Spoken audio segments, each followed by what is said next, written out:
আসসালামু আলাইকুম। আজকে একটা টপিক নিয়ে কথা বলতে চাই আপনাদের সঙ্গে। সেটা হচ্ছে গিয়ে কাউকে সরাসরি আপনি কারো নাম্বার পেয়ে গেছেন, হোয়াটসঅ্যাপ নাম্বার অথবা মোবাইল নাম্বার, আপনি কি সরাসরি কল দিবেন নাকি দিবেন না? আম আমার ফ্যামিলি মেম্বার, আমার বউ, বাচ্চা, বাবা-মা, আত্মীয়স্বজন অবশ্যই আমাকে সরাসরি কল দিবে। আমার অফিস কলিগ, আমার বস, আমার সহকর্মীরা, আমার টিম, আমার যারা আছে অবশ্যই আমাকে সরাসরি কল দিবে। কিন্তু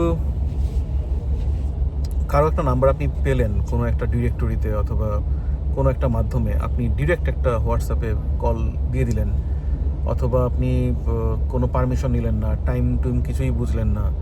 আপনি কি মনে করেন যে সেখান থেকে আপনার কোনো সেলস হবে? হয়, মনে করেন হয় সেলস। এখন যদি আপনি একটু পারমিশন নিয়ে সুন্দর একটা রিচুয়াল আপনি যদি মেনটেন করেন, যে আমি একটা সুন্দরভাবে একটা টেক্সট করব যে স্যার, আমি এই কোম্পানি থেকে এই ভদ্রলোক, এই নাম বলছি, আমার এই টপিক নিয়ে আপনার সঙ্গে কথা বলতে চাই, আপনার কি কনভিনিয়েন্ট টাইমটা কোনটা, অথবা আমরা কি কনভিনিয়েন্ট টাইমে 5 মিনিট কথা বলতে পারি। এইভাবে করে যখন আপনি হোয়াটসঅ্যাপ করবেন অথবা মেসেজ দিবেন অথবা তার টাইম চাবেন, তারপর যখন আপনি কথা বলবেন, রেসপন্স বেটার পাবেন। ট্রাই করে দেখেন, এটার রেসপন্স আমি ট্রাই করেছি, এটা অনেক বেটার। কেউ কেউ 1 ডিগ্রি সরস, কেউ কেউ আবার সরাসরি ভিডিও কল দিয়ে বসে। আমি গত শনিবার এক ভদ্রলোকের কাছ থেকে কল পেলাম দুপুর 3টার সময়, 2:58 আমার স্পষ্ট মনে আছে।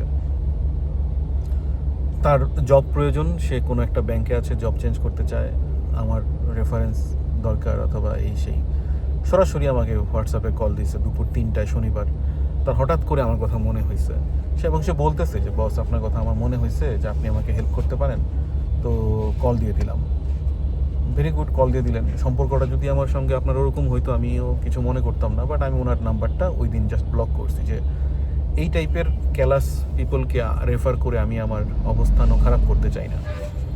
তো আমরা আসলে একটু চেষ্টা করব যেন একজনের টাইমটা নিয়ে তারপর তাকে কল দেই। আর হচ্ছে গিয়ে কাউকে টাইম চাওয়ার সময় আপনি আবার মেসেজ পাঠাবেন না যে আপনি কি ফ্রি আছেন। আরে ভাই, এত বড় ব্যস্ত মানুষ, উনি ফ্রি আছে, এটা আবার কেমন ধরনের কথা? বলবেন যে আপনার কনভেনিয়েন্ট টাইম কোনটা আমাদের সঙ্গে, মানে আমরা একটু কথা বলতে চাই একটা টপিক নিয়ে। আরেকটা হচ্ছে কি, আমি একবার মাওলানা তারেক জামিল সাহেবের একটা ওয়াজ শুনেছিলাম, একটা বক্তব্য। উনি বলেছিলেন যে সুইজারল্যান্ডে কেউ কাউকে সরাসরি কল দেয় না। যেই কাজ মেসেজে সম্ভব, খুব ইমার্জেন্সি না, ইমার্জেন্সি হলে আপনি সরাসরি ফোন দিলেন, কিন্তু যেই কাজ মেসেজে করা সম্ভব সেটার জন্য আপনি কেন কল দিবেন? সো মেসেজ দেওয়ার অভ্যাসটাও চালু করেন।